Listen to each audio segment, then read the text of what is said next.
Hello, this is Sevilla I Love and welcome to my channel. Here we are getting back to living and loving life again after a major loss or life transition, such as being widowed. Many of you have been widowed late in life, but some of you have been widowed with small children. And many of you are still struggling with, how do I talk to my kids about this loss? Now, there's different stages of development for children and what they can comprehend and understand. Many small children don't understand that death is final.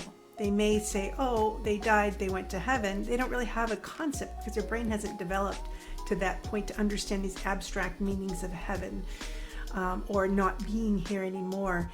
So they may come back around and say, when's daddy coming back? When's mommy coming back? When's grandma coming back? And then you have to try to re-explain it to them over and over again. And so there's this struggle of how do you have this conversation? So I want to start off by sharing with you my own story, if that might be helpful to you in trying to decide how you want to do this. Now, I'm a clinical therapist with over 20 years of experience. I'm a spiritual intuitive and guide, and which means I work with my clients from a spiritual perspective and helping them to get past the depths of their grief and loss in their life and get into the meaning and learning how to be able to be again in a whole new way in this life. And so when you're dealing with children, it can be much more challenging. Now, I was widowed when my son was just 3.5 years old. And so we went from and I lost my husband suddenly. So we went from having a father 1 minute, and then the next minute, he was gone. And when we went to bed that night, Daddy was alive. The next morning, Daddy wasn't alive anymore. Now, if this kind of content is useful to you, please remember to like, subscribe, and please comment. I love to hear your thoughts, feelings, and experiences on these issues. Now, there I was in the middle of the night, and I had just gotten off the satellite phone with my commercial fisherman husband, and he was out to sea fishing for cod. And we were just getting ready to go through a major life transition together. We were going to move, and we had all kinds of plans in mind. And when I got off the phone with him that night, I had a premonition. And in that premonition, I just said, oh, I'm just being a paranoid fisherman's wife. But who doesn't worry about their spouse, especially when they're in a dangerous profession? My husband was in the deadliest catch type of profession. They call it that for a reason, because it is one of the most dangerous jobs in the world, commercial fishing. And so when I found out that he had drowned the next morning, I was trying to figure out, my first thought, of course, was how am I going to tell my son this?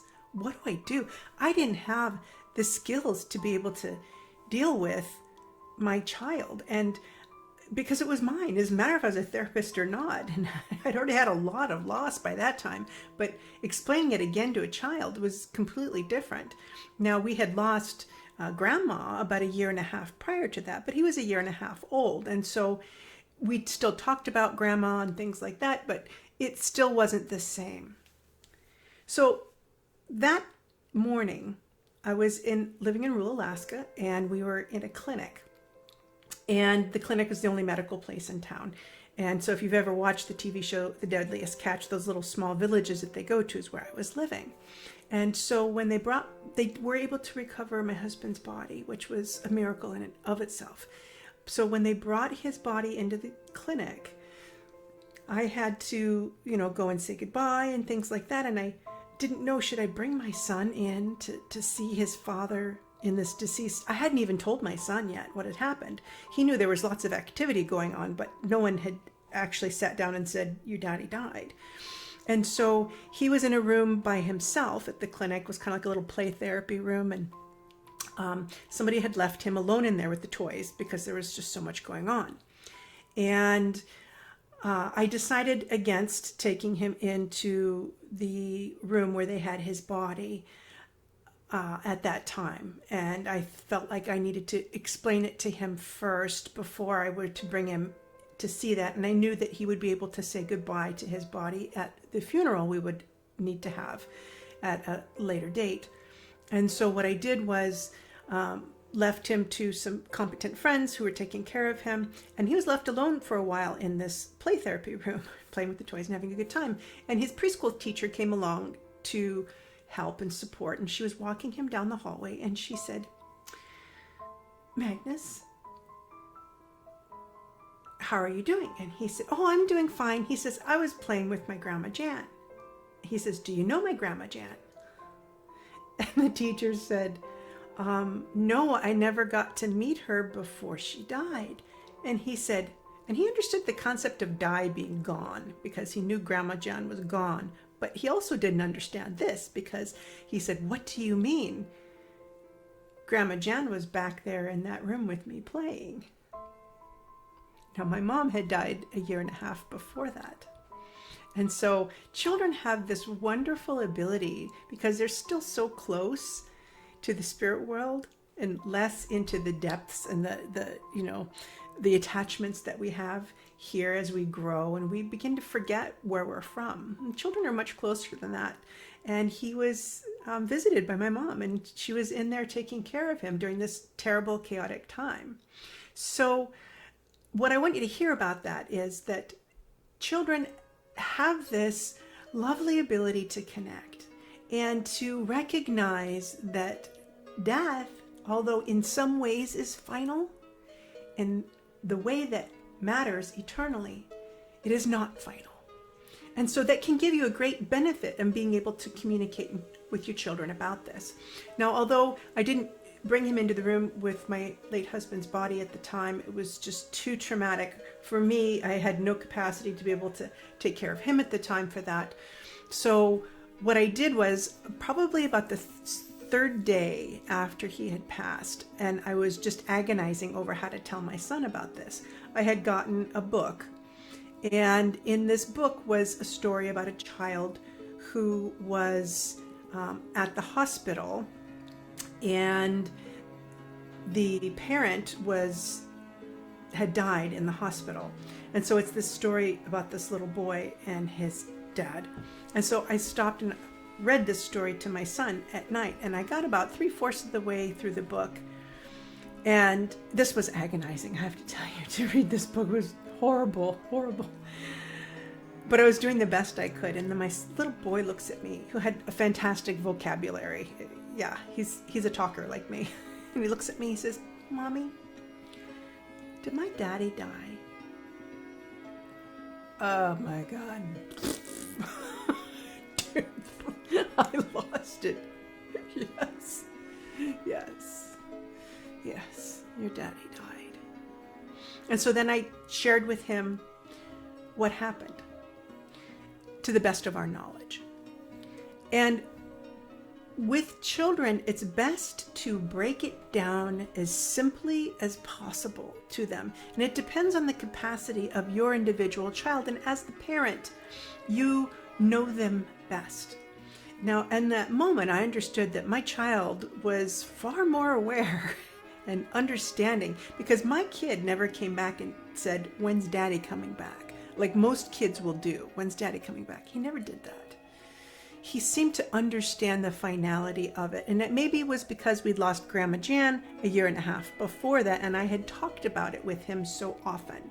So that maybe prepared him to have a rudimentary grasp of daddy's not coming back. And so when you're talking with your children, having books can be really helpful in allowing them to work through some of their feelings. And this is the one thing that I loved the most about the book and what it said. It said what we loved and cherished about daddy still exists. I loved that. What we loved and cherished about daddy still exists and always will. And so since I teach from a spiritual perspective, I teach from this understanding that the soul is eternal. So in all actuality, we don't die. We abandon this form. And we hear that so often, but it doesn't really sink in because there's still this sense that they're gone, it's over. They're gone, it's over, and it's not really over.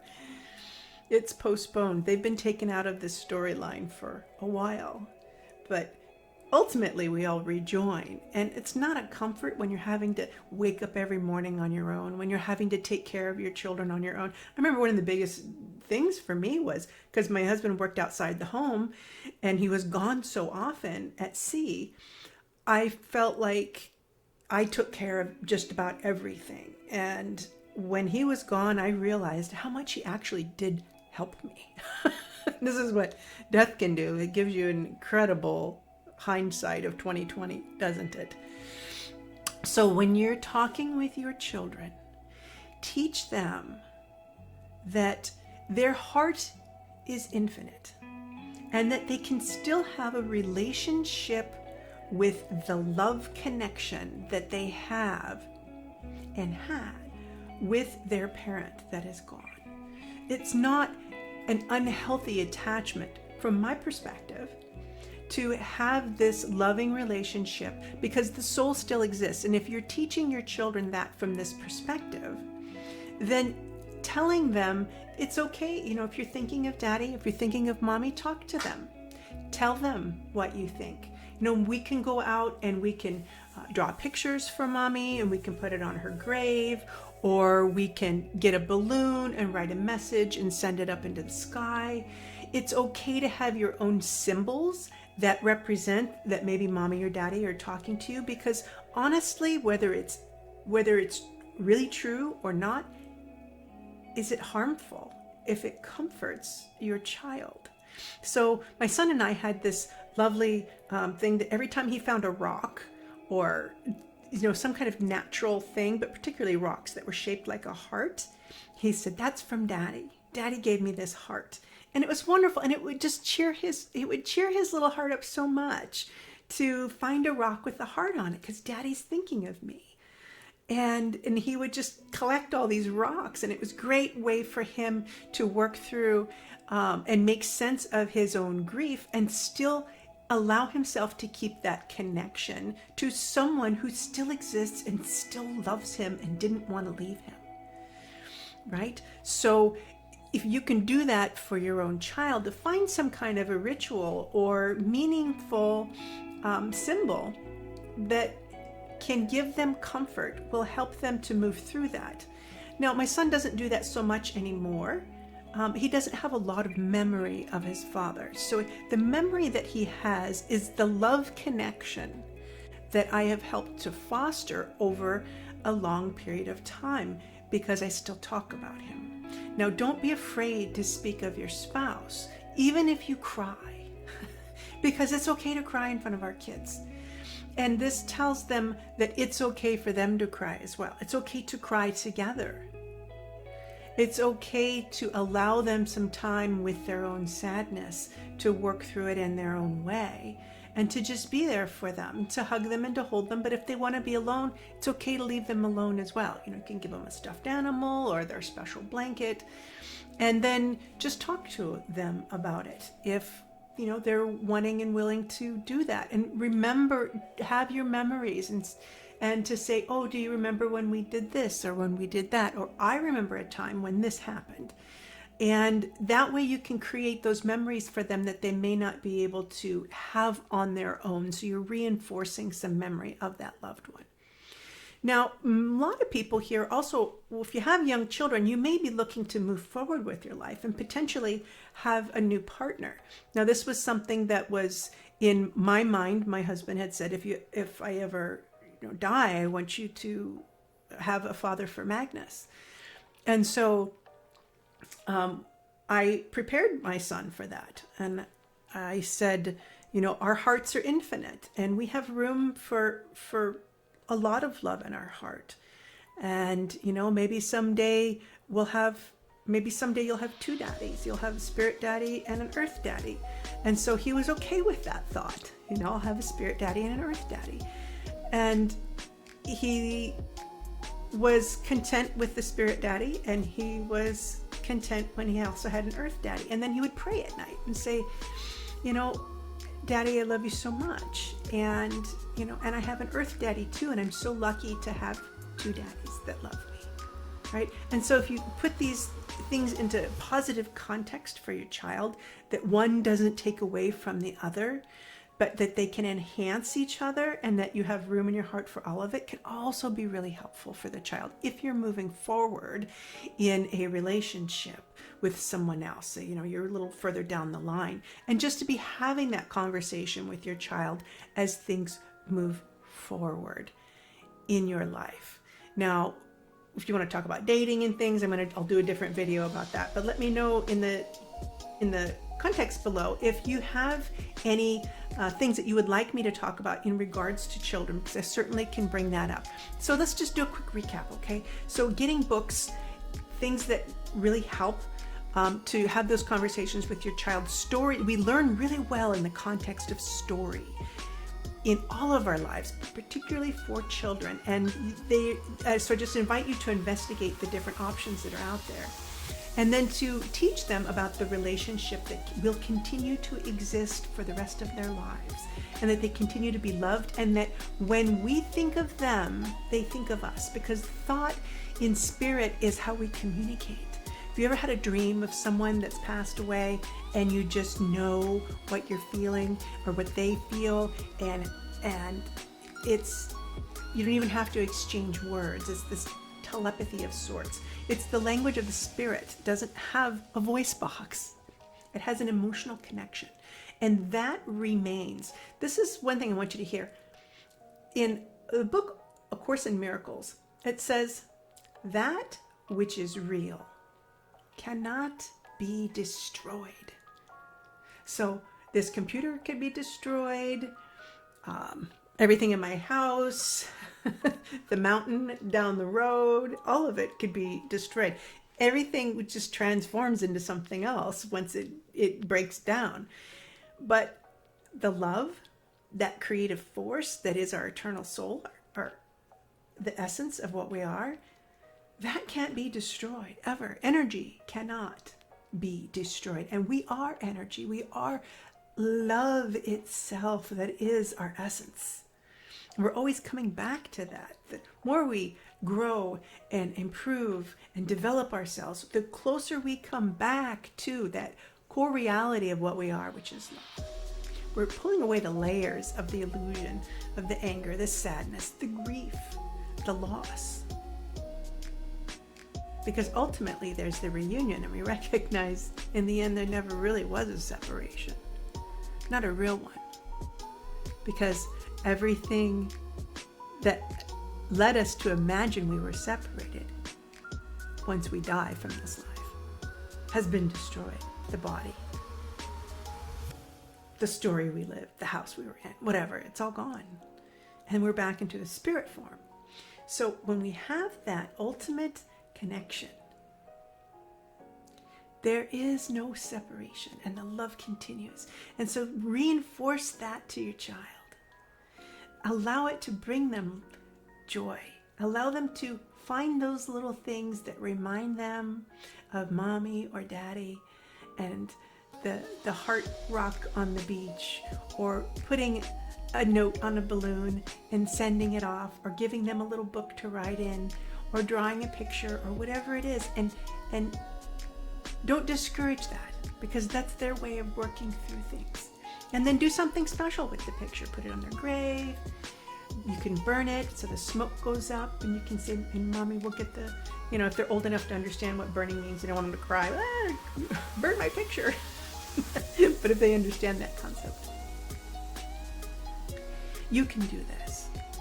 And you're going to find your way through all of these complicated matters. Now, I see people privately. Take private clients. So you can reach out to me if you like. In the description of this video, you can find out how to contact me if you'd like to have a private session. And in the meantime, let me know what you think of this video, what you've done with your children when somebody passed, because somebody's going to come along and read your comments, and it's going to be helpful to them. So please share below, and we'll continue this conversation with more videos in the future on speaking with our children, and then potentially working with teens, because that's a different topic, and they're going through something different than the youth. Everyone, know how much you are loved and cared for in this world and in the next.